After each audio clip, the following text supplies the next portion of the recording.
The heavy silence in that private dining room did not feel like a holiday celebration. It felt like the air before a lightning strike. When my father-in-law slid that thick cardboard folder across the white tablecloth, nobody at the table made a sound. My husband would not look at me, he just kept his eyes fixed on the bottom of his empty water glass. I opened the folder to find finalized divorce papers already stamped by a notary. I did not scream or cause a scene, though every instinct told me to tear those pages to shreds. Instead, I sat at the head of that long table and read every single word because my mother always taught me to know exactly what I am signing. When I finished reading, I looked at my husband one last time, but he could only hold my gaze for 2 seconds before looking down in shame. I picked up the silver pen resting beside the documents and signed my name on every blank line.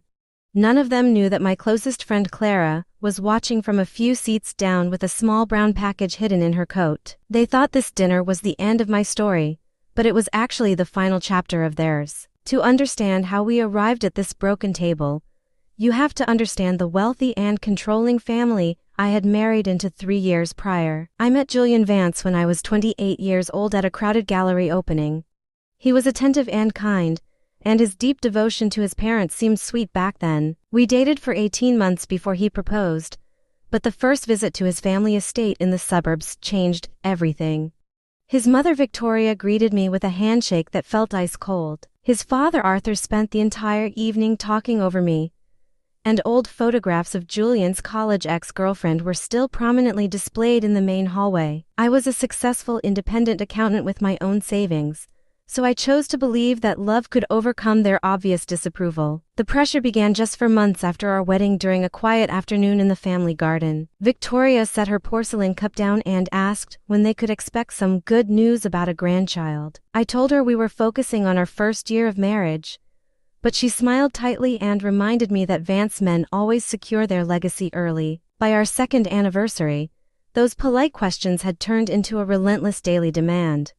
Holiday gatherings and weekly dinners became interrogations while Julian sat beside me in total silence, later telling me in the car that his parents did not mean any harm by their comments. The situation grew much worse when my doctor diagnosed me with a mild hormonal imbalance that could delay pregnancy. I spent an hour crying in my car before going home to share the difficult news with Julian. He held me closely and promised that we would face the challenge together regardless of any family timeline. However, I accidentally overheard him on the phone with his father the next week saying he did not know what to do anymore. The following months brought a slow and painful erosion of my marriage as Arthur began inviting Julian to private dinners without me. Victoria started flooding my email inbox with articles about maternal health and fertility diets without adding any context or messages. At a large family gathering, Arthur publicly stated that Julian needed to make a difficult decision about his future before it was too late. My only comfort during this dark time was my mother, who visited constantly,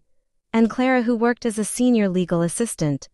Clara spent hours on the phone explaining property laws and asset division in our state. I told her she was being overly dramatic, but she insisted that having accurate information did not commit me to taking legal action. The Thanksgiving dinner at the exclusive downtown club was completely Arthur's idea. He called it a grand family reunion and invited over 20 relatives and wealthy business associates to the private room. I wore my favorite black dress and my grandmother's classic pearl earrings to keep my confidence up. Clara arrived as the date of a cousin, and she whispered that I needed to stay perfectly calm no matter what happened next. Victoria suddenly appeared to pull me away toward some guests, and I spent the next hour making empty small talk while trying to ignore the knot tightening in my stomach. We sat down for the main course at 7 o'clock with Arthur presiding over the long table. Julian was unusually quiet beside me, and the tension in the room was palpable despite the festive food. After the main plates were cleared, Arthur stood up and tapped his crystal glass to give a formal speech about family duty. He explained that true love sometimes requires making painful choices for the greater good of the family name. That was the moment.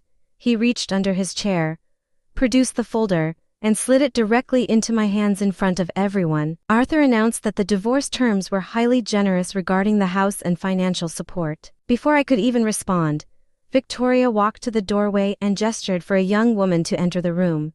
It was Lydia, Julian's former girlfriend.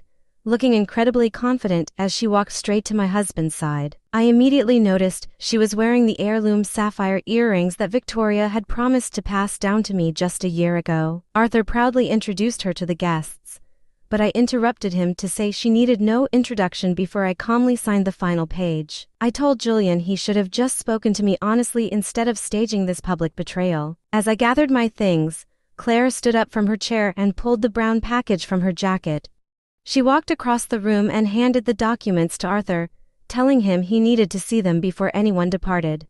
Arthur looked at the pages, and I watched the color completely drain from his face as his hands began to shake. The first document was a certified medical record showing that Julian had undergone a private vasectomy 4 years ago, long before we ever met. Julian had kept his permanent sterilization a total secret while letting his parents blame my body for 2 years. The second document in the package was a confirmed positive pregnancy test from my doctor dated 11 days ago.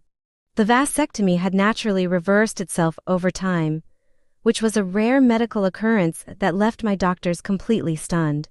I looked at my pale husband and stated the facts clearly, highlighting how he let his family torture me while knowing the truth. I announced that I was keeping my child far away from their toxic legacy and their lives. Lydia looked horrified and muttered that she had no idea about any of this deception. I picked up my bag, shared a knowing look with Clara, and walked out of the club into the crisp autumn night air.